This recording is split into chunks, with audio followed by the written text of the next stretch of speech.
ஆண்டு எப்படியாவது தமிழ்நாட்டுல ஒரு தொகுதியாவது ஜெயிக்க மாட்டோமான்னு மோடி என்னென்னமோ செஞ்சு பார்த்தாரு. மோடி மஸ்தான் எல்லாம் பண்ணாரு. கன்னியாகுமரியில விவேகானந்தர் சிலையில தியானம் பண்ணாரு.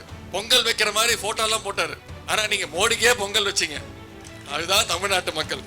பொங்கல் என்று சொன்னாலே தமிழர்களுடைய பண்டிகை. எந்த மூட நம்பிக்கைகளுக்கும் எந்த கட்டுக்கதைகளுக்கும் இடம் கொடுக்காத பண்டிகைனா அது நம்முடைய பொங்கல் பண்டிகை.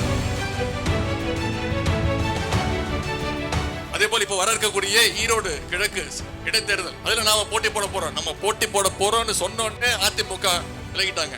என்ன தெரியும், கண்டிப்பா நிச்சயமா தோல்வி அவங்களுக்கு உறுதி செய்யப்பட்ட ஒண்ணுன்னு. நம்முடைய தலைவர் அவர்கள் தலைவராக பொறுப்பேற்ற பிறகு சந்தித்த அனைத்து தேர்தலிலும் வெற்றி. திரு எடப்பாடி பழனிசாமி அவர்கள் சந்தித்த அனைத்து தேர்தலிலும் தோல்வி. அதனாலதான் நம்ம தலைவர் அவர்கள் சொன்னார்கள் 10 தோல்வி பழனிசாமி அப்படின்னு. சட்டமன்ற தேர்தலில் நிச்சயம் 11 தோல்வி பழனிசாமி ஆக போகிறார்.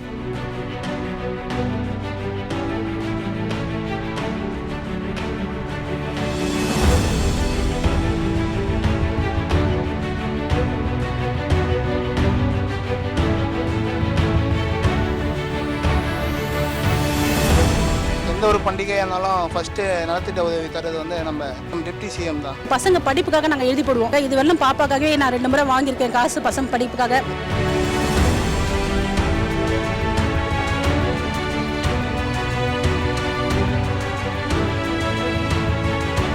பொங்கல் பண்டிகை, தீபாவளி பண்டிகை, ரம்ஜான் எதா இருந்தாலும் எல்லாத்துக்கும் சகலமா எல்லாத்துக்கும் கொடுக்குறாரு. எல்லாரும் முஸ்லிம்ஸ், கிறிஸ்டின், இந்து எல்லாரும் சேர்ந்துவே நாங்கள் இந்த பொங்கலை செலிப்ரேட் பண்ணணும்னு ஆசைப்படுறோம். இந்த நிமிஷம் மழை பெய்யுது, இந்த நிமிஷம் ஃபோன் பண்ணா கூட எங்களுக்கு அந்த தொகுதியில் நைட்டு பகல் பார்க்காம 1 மணி ஆனா கூட வந்து நின்று அந்த இடத்துல மழை நீர் தேங்குதா எல்லாமே பார்த்து எங்களுக்காக சரி பண்ணி கொடுக்குறாரு.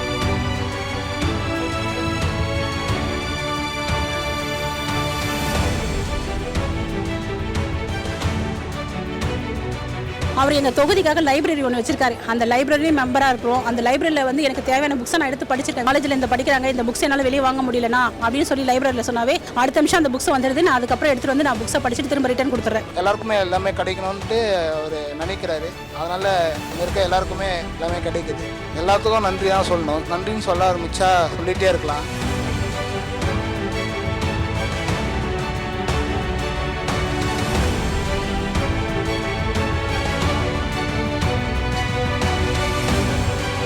எங்களுக்காக ஸ்கூல் ஃபீஸ், காலேஜ் ஃபீஸ்லாம் கொடுக்கறதுனால எங்களோட பேரண்ட்ஸ்க்கு கொஞ்சம் ஹெல்ப்ஃபுல்லாக இருக்கு. Wish you happy Pongal Udaya sir.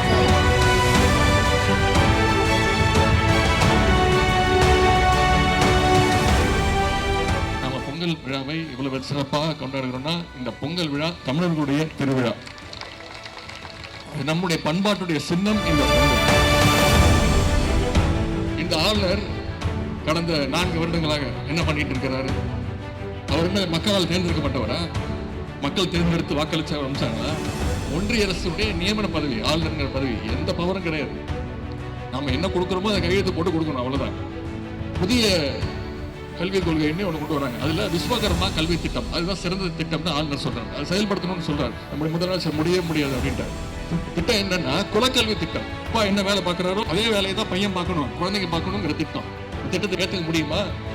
நம்முடைய அரசு பள்ளியில், தமிழ்நாடு அரசு பள்ளியில் படித்த பல மாணவர்கள் தான் இன்னைக்கு உலகம் முழுவதும் பல்வேறு பெரிய பெரிய கம்பெனிகளில் பணியாற்றிட்டு இருக்காங்க, உயர்ந்த பொறுப்புகள் இருக்காங்க. அதையெல்லாம் அவங்களுக்கு பிடிக்கல, எரிச்சலை தருது. எனவே நிச்சயம் தமிழ்நாட்டு மக்கள் என்றைக்கும் நம்முடைய தலைவர் அவர்களுக்கும் திராவிட முன்னேற்ற கழகத்திற்கும் நம்முடைய கூட்டணிக்கும் என்றென்றைக்கும் மக்கள் உறுதுணையாக இருப்பார்கள். நாம் எப்பொழுதுமே அவருக்கு உறுதுணையாக இருப்போம். அது கிறிஸ்துமஸாக இருந்தாலும் சரி, பொங்கலாக இருந்தாலும் சரி, தீபாவளியாக இருந்தாலும் சரி, மழையாக இருந்தாலும் சரி, வெள்ளமாக இருந்தாலும் சரி, எந்த நேரத்திலையும் களத்தில் மக்களோடு நிற்பவன் தான் திராவிட முன்னேற்ற கழகத்துடைய தொண்டன்.